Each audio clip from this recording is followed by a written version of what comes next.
இந்த ஞானசேகருக்கு எதிரான வழக்குல இன்றைக்கு முக்கியத்துவம் வாய்ந்த தீர்ப்பு வழங்கப்பட்டிருக்கு. அதாவது இதோடைய மேக்சிமம் தண்டனையான ஆயுள் தண்டனை 30 இயர்ஸ்க்கு விதவுட் எனி ரெமிஷன். அதுதான் important to be noted. Without any remission அவர் அந்த ஆயுள் தண்டனை முழுவதுமாக அனுபவிக்க வேண்டும். வேறு ஏதாவது ஒரு காலகட்டத்தில் சிறப்பு சலுகைகள் எல்லாம் அவருக்கு வழங்கப்படாது அப்படிங்கிறது அதோட சிறப்பு. முதல்ல இந்த வழக்கு கோட்டூர்புரம் AWPS அவங்க எஃப்ஐஆர் போட்டு அதன் பிறகு மாண்புமிகு உயர்நீதிமன்றத்தின் டைரக்ஷனின் பேரில் SIT அவங்க புலன் விசாரணையை எடுத்துக்கிட்டாங்க. அந்த புலன் விசாரணை மிகவும் சிறப்பாக இருந்தது. அந்த புலன் விசாரணை முடித்து அவங்க குற்றப்பத்திரிகையை பிப்ரவரி மாதத்தில் மகிழா நீதிமன்றத்தில் தாக்கல் செஞ்சாங்க. அதன் பிறகு மகிழா நீதிமன்றத்தில் வழக்கு விசாரணை ட்ரையல் ஆரம்பிச்சது.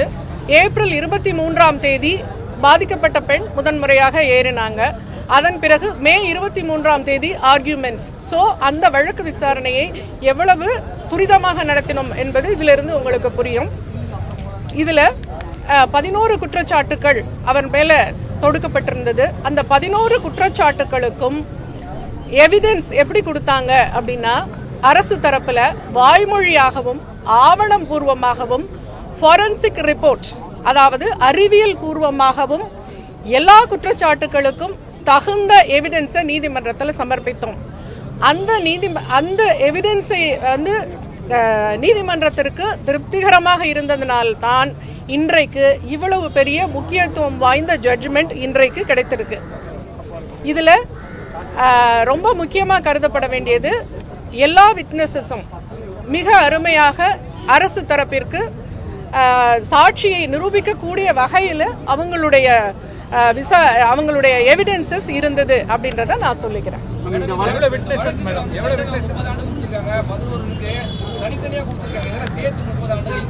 ஆமா, ஏக காலத்துல அனுபவிக்கிற மாதிரி கொடுத்திருக்கிறாங்க. அப்படிதான் வழக்கமா கொடுப்பாங்க. அந்த 11 குற்றச்சாட்டுகளுக்கும் என்னென்ன தண்டனைன்றது தனித்தனி விவரம் கொடுத்திருக்கிறாங்க. அதுல ஹையஸ்ட் இந்த ஆயுள் தண்டனைன்றதுனால அதை மட்டும் மென்ஷன் பண்ணேன்.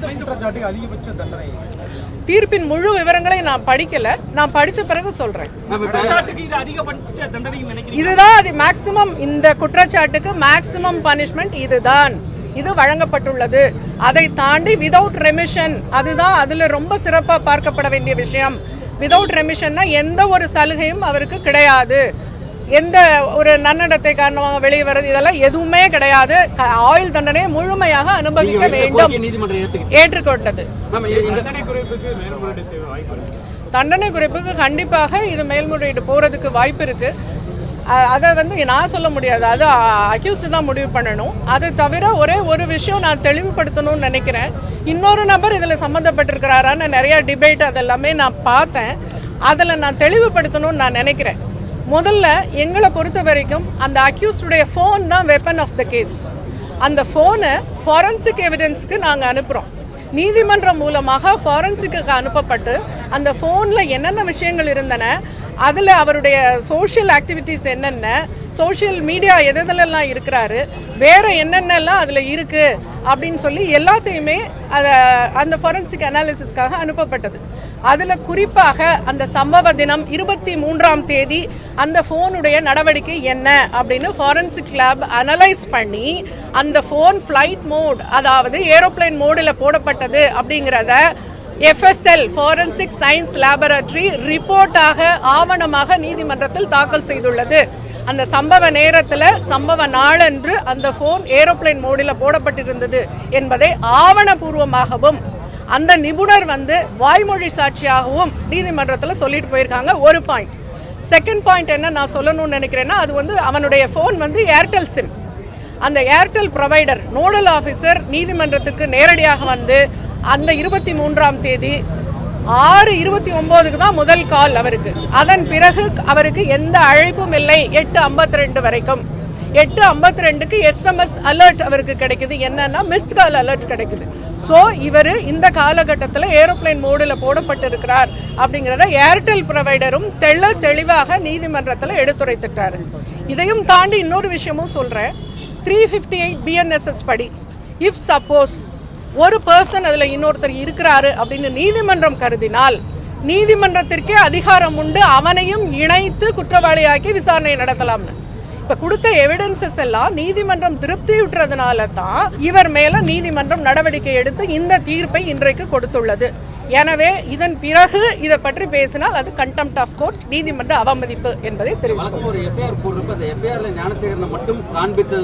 அப்படியெல்லாம் இல்ல, இது வருது அப்படின்னு கேக்குறாங்க. அது இல்ல.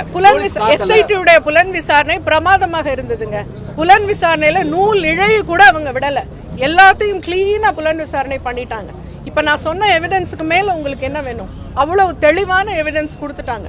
அதனால இதற்கு மேற்கொண்டு அதுல யாரும் இல்லை, யாரும் இருந்தாலும் கோர்ட்டுக்கு அதிகாரம் உண்டு. அதை விட ஹானரபிள் ஹை கோர்ட் வந்து டைரக்ஷன்ல எஸ்ஐடி ஃபார்ம் பண்ணப்பட்டது. அதனால இதுல வந்து ஒருவர் தான் குற்றவாளி அப்படின்னு எவிடென்ஷியரி ப்ரூஃப் கொடுக்கப்பட்டது. அதனால அவருக்கு தண்டனை கிடைத்தது. இது போக இதுல இல்லைன்னு உங்களுக்கு புரியலையா? அதுதான், இவர் ஒருத்தர் தான் இருக்கிறாரு. அந்த பெண்ணே வந்து ரிங்டோன் ஏதாவது வந்துதான்னு கேட்டப்ப அந்த பொண்ணு இல்ல அப்படின்னு பாதிக்கப்பட்ட பெண்ணே சொல்லிட்டாங்க. அதாவது அவளை ஏமாத்துறதுக்காக, தானும் ஒரு யூனிவர்சிட்டி ஸ்டாஃப்னு ஏமாத்துறதுக்காக போட்ட நாடகம் தான் அதுங்கிறது ஆவணபூர்வமாக மட்டும் இல்ல, அறிவியல் பூர்வமாகவும் இதை வந்து நிரூபிச்சாச்சு.